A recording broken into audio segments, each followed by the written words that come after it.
Je suis Pierre Sedi, finaliste en génie informatique à la faculté polytechnique de l'université de Kinshasa. Alors aujourd'hui, je suis venu vous présenter Cerebro. C'est le prototype d'interface cerveau-machine que j'ai conçu dans le cadre de mon travail de fin d'études. Alors l'utilité de Cerebro, c'est qu'il permet de pouvoir commander ou contrôler des objets par la pensée.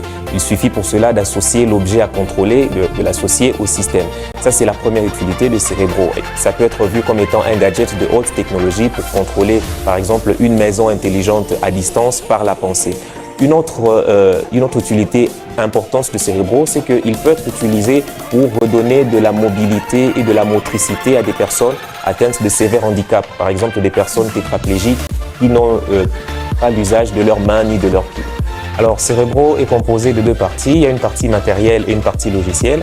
La partie matérielle est composée premièrement du casque neuronal que j'ai ici entre mes mains, d'un ordinateur qui va recevoir les données en provenance de ce casque et enfin du robot que nous allons essayer de piloter par la pensée. Et la partie logicielle est composée de plusieurs logiciels qui sont embarqués dans l'ordinateur.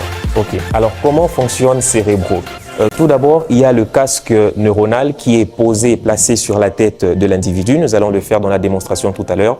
Et ce casque lit l'activité du cerveau. Alors, le cerveau se comporte d'une certaine manière pour chaque activité que nous faisons.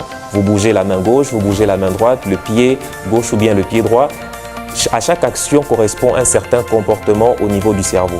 Et donc, ce casque lit en temps réel le comportement du cerveau et le transmet au niveau de l'ordinateur. L'ordinateur effectue ce qu'on appelle un traitement de signal pour pouvoir éliminer tout ce qui est impureté ou parasite dans le signal qui vient du casque. Et l'ordinateur utilise de l'intelligence artificielle, plus précisément du machine learning, pour pouvoir distinguer les différents types d'activités du cerveau. Et de là, on peut associer à chaque activité une commande. Par exemple, faire avancer le robot soit à gauche, soit à droite. Abonne-toi maintenant pour la suite.